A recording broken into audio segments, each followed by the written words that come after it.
Let's take another look at, let's take a look at another example, rather. In this case, co-integration and pairs trading.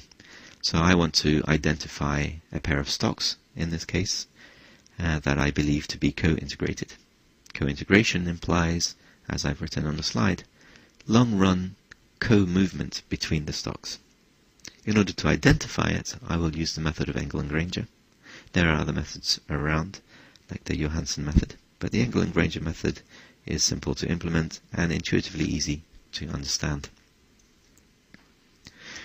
We will use the co-integration information to identify a pair that we might want to trade, and then we will see whether we can actually build a strategy around that. Let me clear my workspace once more. Close all of my figures. So, I have some stocks that I've downloaded using the data feed toolbox from the Yahoo site, and I will load them up into my data here. So I've saved them in a file. So evaluate selection P. There they are. They are 34 stocks taken from the portfolio of stocks that together make up the FTSE 100 index. So one of the things I want to do is cycle over these and try to identify co-integrated pairs. So let's have a look at that. I'm going to run this function right here. I will return my co-integration matrix, CMAT, and we look at that using the image SC heatmap command. And I'll put a color bar. So there we are. This gives us information about how co-integrated certain stocks are. In this particular example, the colors are reversed, so blue indicates a likely co-integrated pair, red, unlikely. The more blue it is, the more likely it is. Using this information, we can start to zoom in on particular pairs that we think are useful. So for example, let's remove all of the pairs where the value here is greater than -5.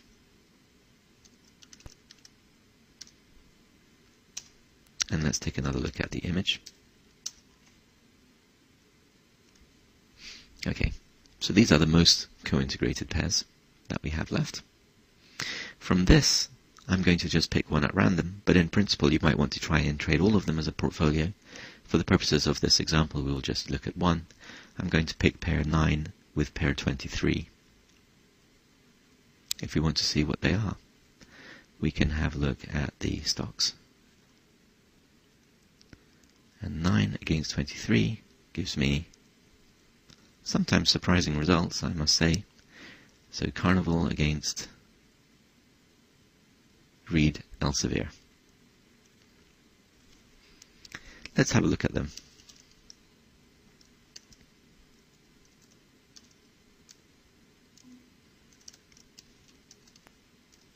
Nine and 23.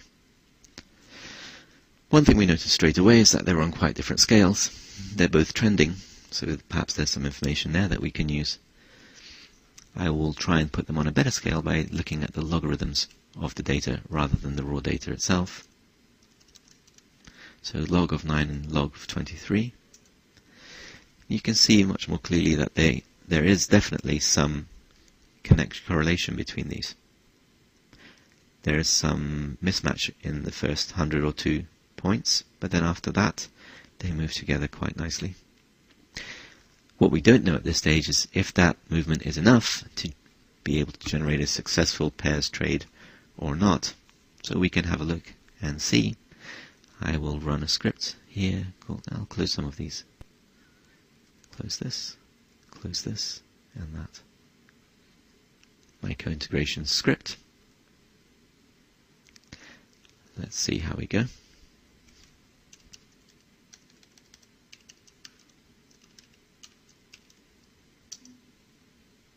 I need to make some data. That was a mistake. So let's see. X will be my data 1 and 2. In fact, what we'll do here, we will try some in and out of sample testing.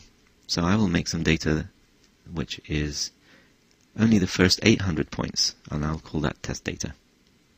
So test data takes only the first 800 days worth of data for columns 9 and 23 from my portfolio. And my X and Y data will be the first two columns of that. I'll now run my co-integration script against X and Y. This takes just a few seconds. So what it's actually doing here is it's using the co-integrated information that we have. It's doing a simple regression between X and Y to identify weights in which to trade them, and then it's trading them based on that. I specify an update rate of once a week or once every so often to update my regression. So here we have a positive P&L line. Nothing very much for the first couple of 100 points again, but we might have expected that, where there's a lot of noise in the data up front.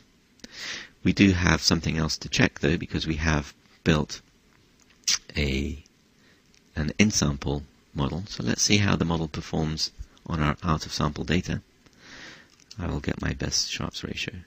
And this time I will use all of the data, not simply the first 800 points.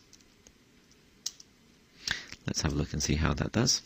So the Sharps ratio that we get from that is 1.8, very high. So we would be pretty happy with that if we were actually building this model. Let's have a look at what the P&L looks like.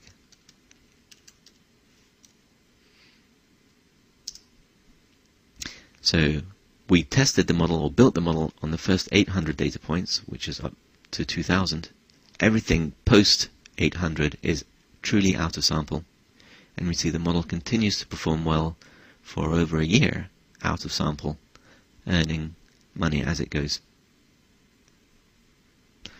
So this is a relatively successful test, showing that the co-integrated pair do indeed move closely enough together to allow us to trade them. We might be interested to see what sort of positions we were trading, so we could have a look at them. I have had my model return them. Green is the position of one and blue of the other. You can see that we do trade quite a lot over the period of nearly 4 years or so, and we do vary our positions, but not outrageously so. Sometimes we hold our positions for quite a long time, which is what we would hope to see.